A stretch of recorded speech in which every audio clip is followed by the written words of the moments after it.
जय श्री महाकाल। आज हमें महाकाल की नगरी उज्जैन में और जो विक्रमादित्य का सिंहासन यहाँ पर विराजमान है, हमें विक्रम टीले पर। अब ये सिंहासन जो है वो सिंहासन बत्तीसी के नाम से जाना जाता है। यहाँ पर आपको उनके नवरत्नों से रूबरू होना पड़ता है, उनकी जानकारी आपको मिलती है।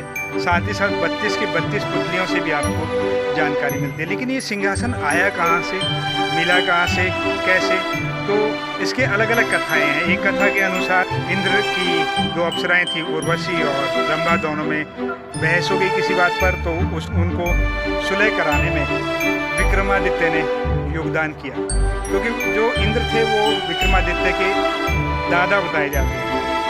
तो जब सुलह किया गया तो उस सुलह के बाद उन्होंने 32 पुतलियों का सिंहासन इन्हें दिया और वो इसे धरती पर लेकर गए, यानी इसी उज्जैनी नगरी पर लेकर गए। उनके जाने के बाद ये सिंहासन मिट्टी में दब गया, यानी कि जो खेड़ा पलटना बोलते हैं, यानी मिट्टी पलट गई। आज भी लोग उस चीज़ को कहते हैं और कहते हैं कि आज भी खुदाई में यहाँ पर अगर टीलों की खुदाई होती है तो या तो सांपों की बावड़ी निकलती है या फिर बहुत अधिक धन दौलत निकलती है। सिक्के पैसे तो मिलते ही रहते हैं। तो यहाँ पर टीकरी बोलते हैं, जो ऊंचे ऊंचे स्थान है उनको, उन टीकरी को यानी टीलों को खुदाई करने पर ये सिंहासन मिला था। लेकिन कैसे मिला था, चलो उसकी कहानी भी हम आपको बताते हैं।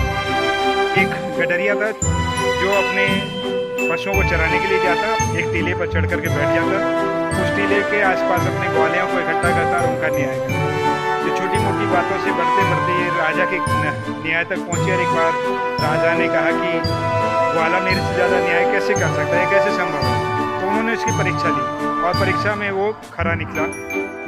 इस प्रकार राजा ने कहा कि आप जब इतने अच्छे तरीके से न्याय करते हैं तो मेरे यहाँ आप न्याय के अधिकारी बनिए, आप न्याय अधिकारी बन करके यहाँ पर न्याय करना शुरू कीजिए।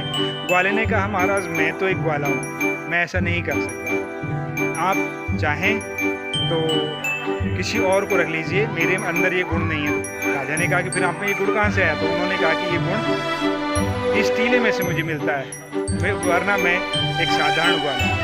उसने कहा ठीक है, चलिए हम आपके इसका अनुरोध करते हैं, देखते हैं। उन्होंने उसको टीले को खनन कराया तो उसमें से ये सिंहासन निकला।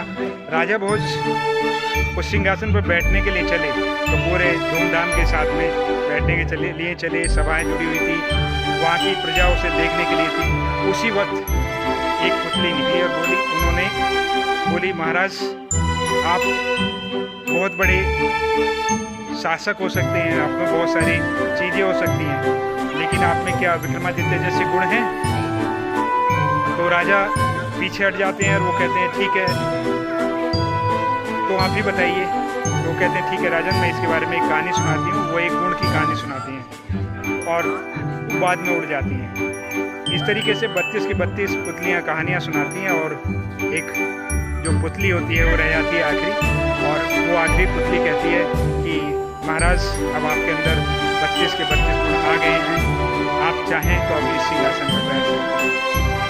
राजा भोज अब 32 गुणों से संपन्न हो चुके थे। उन्होंने कहा मुझे अब इस सिंहासन की जरूरत नहीं है, आप इसे ले जा सकते हैं। जो 32वीं पुतली थी वो सिंहासन को लेकर उड़ी और इंद्र के पास ले गई। कहा जाता है कि यह सिंहासन उसी समय से इस धरती से स्वर्ग चला गया।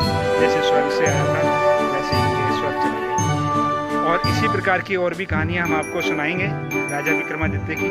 सुनते रहिए, हमारे ब्लॉग से जुड़े रहिए। जय श्री महाकाल।